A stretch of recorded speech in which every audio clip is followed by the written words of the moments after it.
بسم اللہ الرحمن الرحیم۔ نہایت ہی محترم اور معزز مسلمان بھائیوں اور بہنوں، السلام علیکم ورحمۃ اللہ وبرکاتہ۔ جنت میں ہم بستری کیسے ہوگی؟ ہم بستری سے حمل ہو پائے گا یا نہیں؟ اولاد ہو پائے گی یا نہیں؟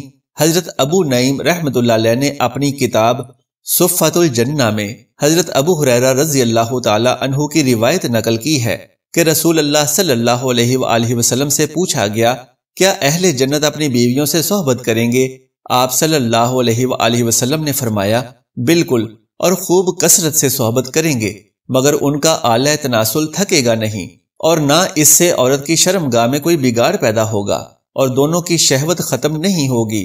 حضرت ابن وہب رضی اللہ تعالی عنہ نے حضرت ابو ہریرہ رضی اللہ تعالی عنہ کی روایت نقل کی ہے۔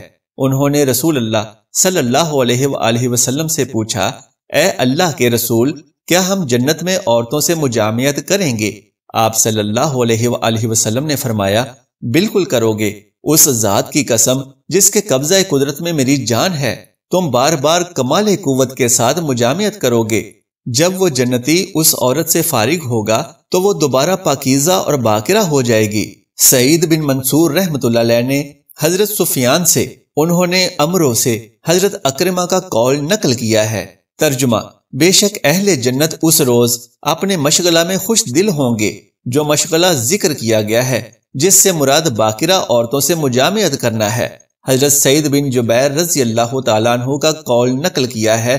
فرماتے ہیں، جنتی کے جسم میں 70 سال شہوت ہوگی اور وہ لطف اندوزی کرتا رہے گا، مگر اس مجامعت کی وجہ سے اس کو جنابت لاحق نہیں ہوگی، لہٰذا اس پر غسل بھی واجب نہ ہوگا، اور نہ ہی اس میں کمزوری اور پجمردگی آئے گی، وہاں سوائے لذت اندوزی کے کچھ نہیں ہوگا۔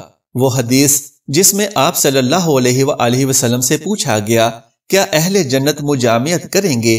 تو آپ صلی اللہ علیہ وآلہ وسلم نے فرمایا تھا، بار بار کمال قوت کے ساتھ جمع کریں گے، لیکن وہاں نہ انزال ہوگا، نہ کسی کو موت آئے گی۔ اس حدیث سے معلوم ہوا کہ جنت میں منی کا وجود نہیں ہوگا، تو پھر اولاد کس طرح وجود میں آئے گی؟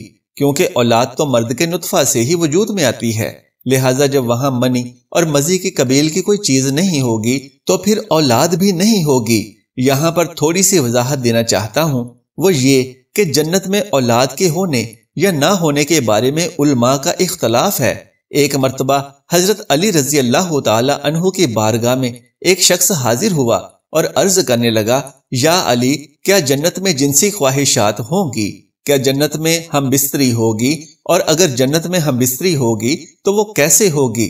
بس اتنا سننا تھا کہ حضرت علی رضی اللہ تعالی عنہ نے فرمایا، اے شخص، ویسے ہی جو لطف اور مزہ مرد کو عورت سے اور عورت کو مرد سے ملتا ہے، یہ لطف اور مزہ الگ ہے، اور جس طرح سے ملتا ہے وہ طریقہ بھی الگ ہے۔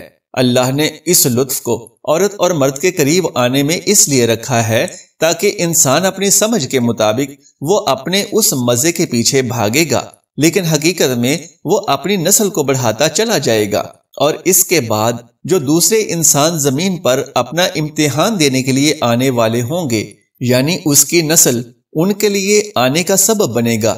اور اے شخص، یاد رکھنا، اللہ نے انسان کے لیے اس مزے کا انتخاب انسان کے سب سے نیچے والے حصے میں اس لیے رکھا تاکہ انسان اپنی ولادت کی حقیقت کو پہچان لے، اس کی اوقات کیا ہے، وہ یہ دیکھ کر تکبر سے دور رہے، اس بات کو دیکھ کر کہ وہ بار بار غور و فکر کرے، وہ یہ سوچے کہ ایک انسان کا وجود سوائے ایک لوتھڑے کے کچھ بھی نہیں۔ اے شخص، یاد رکھنا، جنتی جنت میں صحبت بھی کریں گے، لیکن حقیقت تو یہ ہے کہ جنت میں جو لطف ہوگا انسان کو جنت کی حوروں سے ملے گا، وہ اس دنیا کے لطف سے 1000 گنا زیادہ اور صاف اور ستھرا ہوگا۔ اس میں نہ نجاست ہوگی، یعنی کہ اس میں نہ گندگی ہوگی، اور نہ ہی انسان پر غسل واجب ہوگا، اور نہ ہی انسان میں کوئی ہوس ابھری رہے گی۔ اے شخص، افسوس ہے کہ انسان اپنی حقیر نظروں سے اللہ کی حقیقت کو سمجھنے کی کوشش کرتا ہے۔ اے شخص، یہ دنیا سوائے دھوکے کے اور کچھ بھی نہیں۔ اس زمین پر اللہ نے انسان کو سمجھانے کے لیے انسان کی خواہشات کو مختلف چیزوں میں رکھا ہوا ہے، لیکن حقیقت تو یہ ہے کہ وہ لطف کا وہ مزہ چلا جائے گا، اور یہ چیزیں جن سے وہ لطف اور مزہ ملتا ہے وہ چیزیں الگ ہیں۔ اے شخص، اس شہد کو غور سے دیکھو، یہ شہد اس زمین کی خلقت میں سے نہیں بلکہ جنت میں بھی شہد کی نہریں ہیں جو جنت میں بہتی رہتی ہیں، لیکن اللہ تعالیٰ نے انسان کو سمجھانے کے لیے اس شہد کے عکس کو ایک شہد کی مکھی کے وجود میں رکھ دیا ہے، تاکہ انسان کو جب اصل شہد جنت میں جب اس کو ملے گا تو وہ اس کو سمجھ سکے گا اور اس بات کو بھی مان لے گا کہ جس شہد کے پیچھے وہ بھاگتا ہے اس کی حقیقت کیا ہے۔ اگر شہد کی مثل اس دنیا میں نہیں ہوتی تو لوگ اس کے بارے میں حیرت سے پوچھتے کہ یہ شہد کیا ہوتا ہے۔ اے شخص، اصل میں جس مکھی سے یہ شہد پیدا ہوتا ہے یہ مکھی الگ ہے اور شہد الگ ہے۔ ویسے ہی اللہ تعالیٰ نے انسان کے رزق کو اس زمین میں چھپایا ہے، لیکن حقیقت تو یہ ہے کہ جنت کا رزق انسان کو جو ملے گا وہ جنت کی زمین سے نہیں، وہ جنت کے آسمان سے ملے گا۔ انسان جنت میں جو چاہے گا وہ اس کے سامنے پیش کر دیا جائے گا، اور ایسے ہی اللہ تعالیٰ نے اس خوشبو کو الگ رکھا ہے، جس چیز سے یہ خوشبو ملتی ہے اس چیز کو الگ رکھا ہے۔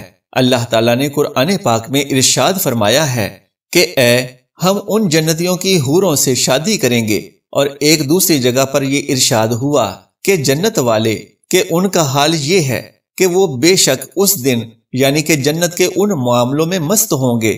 حضرت ابو امامہ رضی اللہ تعالی عنہ سے روایت ہے کہ ایک مرتبہ ایک آدمی اللہ کے رسول صلی اللہ علیہ وآلہ وسلم کی بارگاہ میں حاضر ہوا اور سوال کرنے لگا، یا رسول اللہ صلی اللہ علیہ وآلہ وسلم، کیا جنت میں جنتی صحبت یعنی کہ ہم بستری کر پائیں گے؟